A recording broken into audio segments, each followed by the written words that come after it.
I've had the Sony A1 now for about 3 weeks, and for the past 2 weeks, I've taken it along with the Sony 200 to 600 to a really favorite place of mine called the Stick Marsh. It's springtime right now in Florida, and there's a lot of bird activity, and they're doing some fun stuff.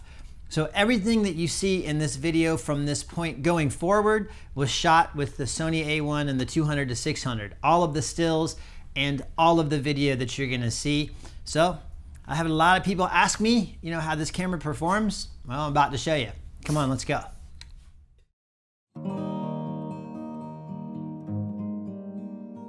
Florida in spring, the perfect time to photograph birds. And due west of that magical sunrise, this bird, the anhinga, is ready to start the day. Locals call them snake birds, and it's easy to see why, as it slinks right along the surface of the water. That perfectly pointed beak has a piercing purpose, and we'll find out what that purpose is soon enough. But there's something a little more colorful lurking in the rocks. And apparently it's a little bashful too.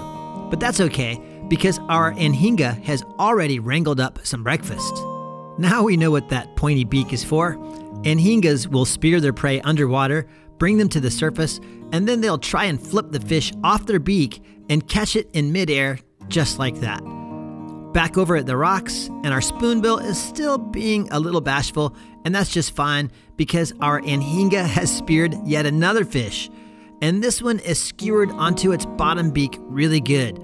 But this anhinga knows exactly what to do: down the hatch. All of this action has gathered the attention of a cormorant who flies in to see what all of the commotion is about, and the beautiful early morning light illuminates just tiny little water droplets that cover this bird's chest. And what do you know? It looks like our spoonbills are no longer being bashful. These birds are simply out of this world in the early morning light, and that vibrant color that appears so unreal is part of this bird's beautiful breeding plumage. The stick in its beak can only mean one thing: it's nest building time.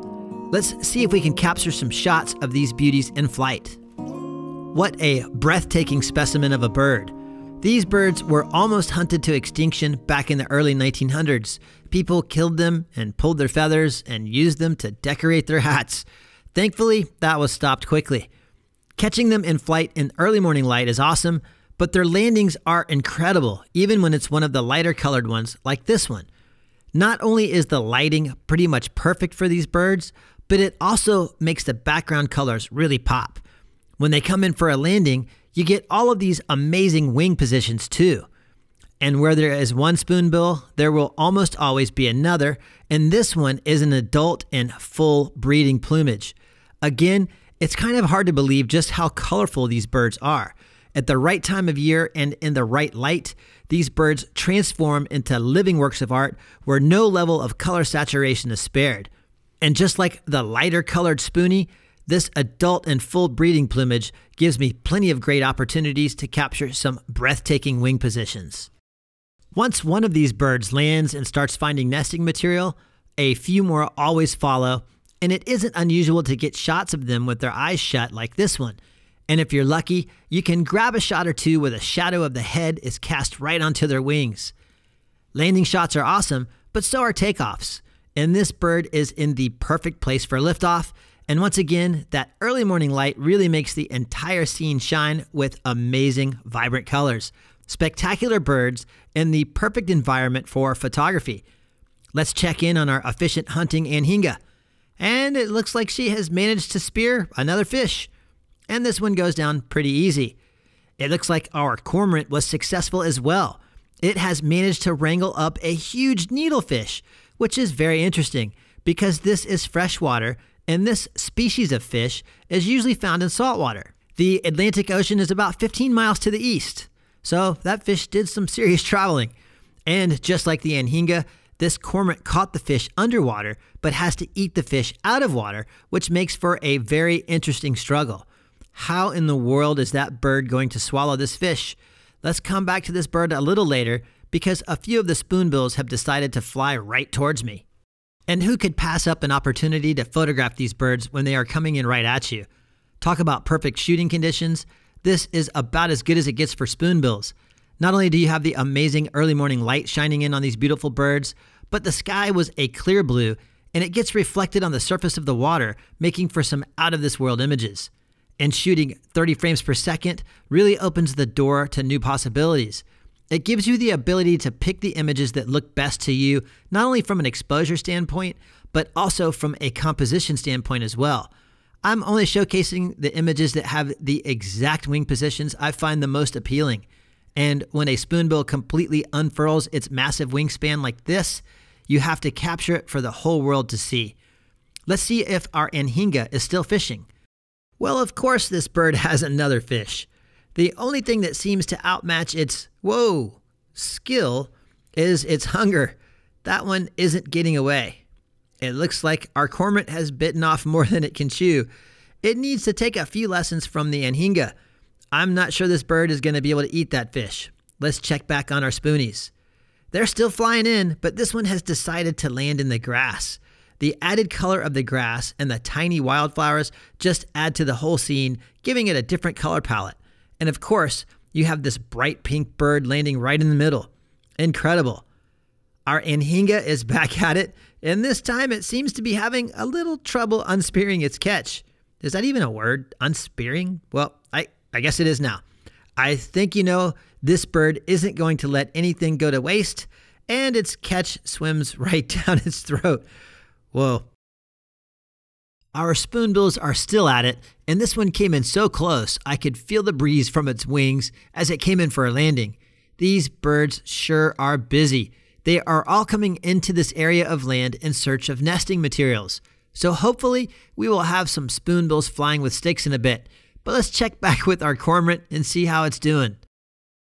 And it looks like the cormorant has successfully killed its fish. Now it just has to figure out how to swallow it. And I think it knows exactly what to do. Down the hatch it is. I never thought that would happen. Let's check back in with our spoonbills. Every once in a while you get lucky enough to catch a couple of spoonbills flying in together like this. Now that's not something you see every day, and neither is this. A gray blue heron silently stalking some prey in the middle of a blooming patch of water hyacinth. Wow, that's just beautiful. Thanks for the great image opportunity, Great Blue Heron. And another spoonbill comes flying right in, giving us a look at its impressive wingspan. I would even go so far as to say this bird is really showing off. And with a shoreline of spoonbills eagerly combing through the rocks looking for nesting materials, the show is about to begin. What show am I referring to? Well, spoonbills flying with sticks, of course. But there's another great hunter prowling the land. This little bird is a cattle egret, and that funky little wiggle-like dance is this bird's way of trying to pinpoint a dragonfly. It looked like it missed, but there was two, and it grabbed one. These little birds are great hunters, and this one is starting to show some breeding plumage. See all of that awesome color on its beak? It will only get more vivid in the coming weeks. I love getting head-on shots of these birds like this. You can see the dragonflies in the foreground, but look at those eyes. From this vantage point, you get a good idea of how this bird sees the world. It's kind of weird looking, and in this shot, you can really see how its eyes face forward. Wow! From this angle, it doesn't even really look like a bird, but it is, and it is hungry. And this one really loves dragonflies. It just snatches them right off of a blade of grass and then tosses them back whole, wings and all. I don't know about you, but I think that would be a little hard to swallow. But a bird has got to eat, and it looks like dragonflies are on the menu, unless, of course, you are this cattle egret who has managed to catch a ribbon snake. It looks like this bird and the snake have officially tied the knot. Thank you. I'll be here all week. All joking aside, I would bet that this tangling behavior is a defense mechanism. Maybe if the snake is in a knot, this bird will get a knot in its throat or a knot in its stomach. Okay, bad jokes aside, the snake didn't survive this encounter. Let's see if our spoonies are ready to fly with sticks yet. Oh, that's a good start. What a cute little stick. But we want something with a little more substance. Oh, that's a little more promising. Not sure if that stick is going to make the grade though. Oh, and look at that. 2 great blue herons with sticks. I guess they're building nests too. And what's this flying overhead with sticks? That would be a snail kite. They also inhabit the area, and I was able to get a very good close-up of one too. Look at that bird. What an amazing creature. Check out those bright red eyes. Absolutely incredible. And look at that hooked beak. That is specially designed to pull apple snails from their shells. Hopefully, I will be able to explore these birds a little more in the summer. Back to those pink birds with sticks. That's not too bad, but we want something with a little more substance. I'd give this stick a 3 out of 10. That's a little better. Definitely some more sticks on that stick. I'll give it a 4 out of 10. Let's get some more colors in there, birds. Not exactly full of color either, but it's the biggest one yet, so I'll give it a 5 out of 10. Ooh, now we've got some color. Look at those little green lily pads. Roots and all. That should be perfect in the nest. I'll give this one a 6 out of 10. Oh, some more color. Again, looking good, but still a little on the small side. I give it a 6 out of 10 as well. Oh, now we're talking. We have a good sized stick with some nice green leaves. I'll give this a 7 out of 10. Great job, great job. Whoa, now that is amazing. This bird grabbed a small tree and flew away with it. I give it an 8 out of 10, getting better each time. Now we're talking. This bird knows what it's doing. Not only does it have a huge stick with some nice green color, but there are flowers on this one too. 10 out of 10. I think we have our winner. Wait a minute. This spoonbill might have something even better. It's hard to tell with that wing in the way. And how in the world can this bird even see with the leaf covering its eye? Yeah, this bird is definitely the winner. It has a massive branch with leaves and flowers. But wait a minute. What in the world is this? Could it be? Is it? Is there a spoonbill with that much determination? Okay, this might be the world record for a spoonbill carrying nesting material. That's got to be over 6 meters long. Yeah, we definitely have a new winner for the books. Simply baffling to me how this bird managed to drag this huge piece of water grass through the air. Someone is going to be very happy back at the nest. And after all that hard work carrying sticks around, nothing better than a bath. Seeing these birds bathe in shallow water is always a great treat, and trying to pause a few moments in time when the water droplets fill the air and sparkle like diamonds is well worth the wait. One of the great things about photographing these birds while they are bathing are the really odd positions you can capture them in, like this. And being able to capture them as they clean one single feather and hold it out for the world to see is just awesome.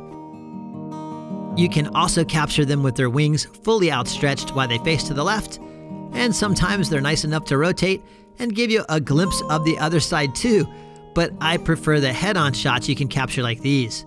Whoa, the bird actually looks kind of scary here. This bird hasn't even gotten in the water yet, but this one sure has, and it has no problems splashing around in the shallow water. And of course, there's one bird who has managed to poke its head in from the right side and photobomb every single shot. It's kind of funny looking actually.